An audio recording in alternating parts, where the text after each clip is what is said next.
You probably know someone who can't start the day without a cup of black coffee.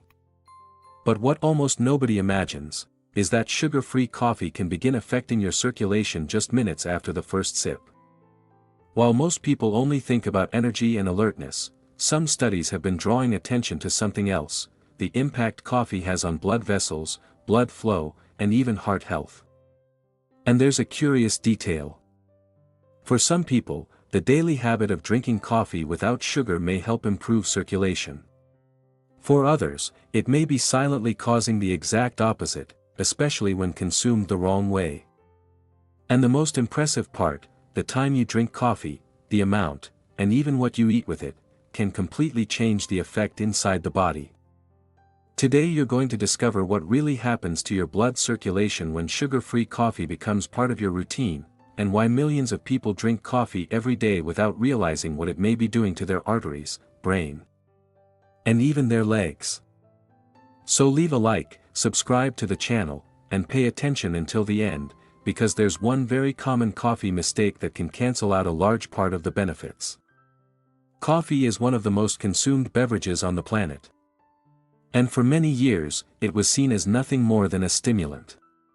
Something to wake up, fight sleepiness, or boost productivity.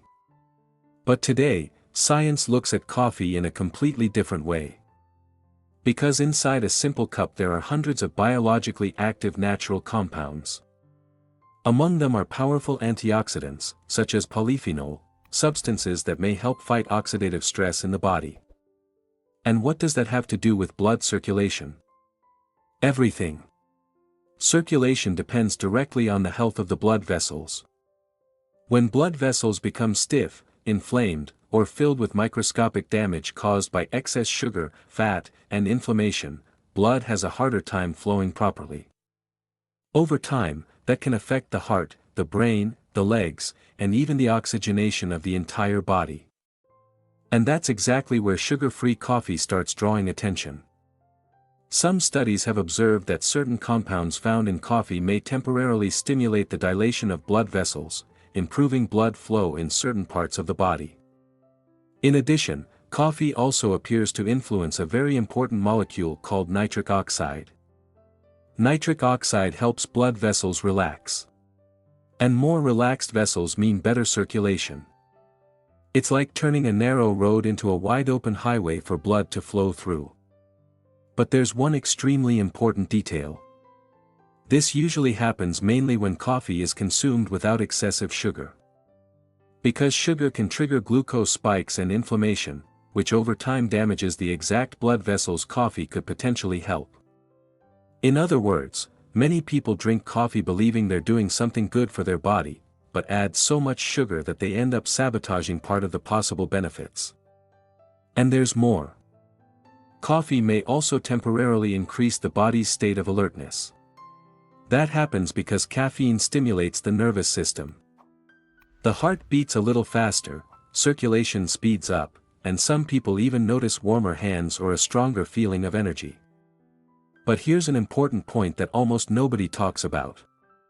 Too much caffeine can create the opposite effect. Especially in more sensitive people. Instead of improving circulation, excess caffeine may cause blood vessel constriction, increased anxiety, heart palpitations, and elevated blood pressure. That's why the amount makes all the difference. In general, many specialists consider 2 to 4 cups a day moderate for healthy adults. But every body reacts differently. And if you overdo coffee throughout the day, your body starts giving signals.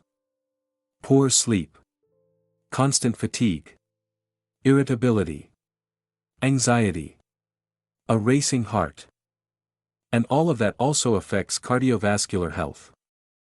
Now there's another interesting part of this story. Many people associate circulation only with the heart, but it affects the entire body. When circulation works better, the brain receives more oxygen, muscles perform better, and even physical energy levels can change.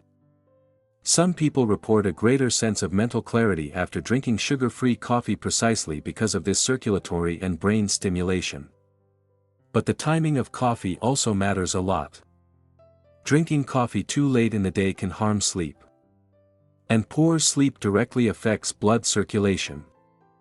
During sleep, the body regulates important hormones related to blood pressure, inflammation, and blood vessel recovery. In other words, a person may drink coffee seeking energy, but if it destroys sleep quality, the negative effects begin appearing silently. Another interesting point is that sugar-free coffee contains virtually no significant calories. And when it replaces sugary beverages, the metabolic impact over months can be enormous. Less sugar usually means less inflammation, less weight gain, and less strain on blood vessels. And that directly influences circulation. Now pay attention to this because very few people know it.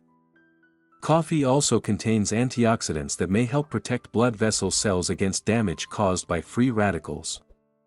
This oxidative damage is associated with blood vessel aging and increased cardiovascular risk.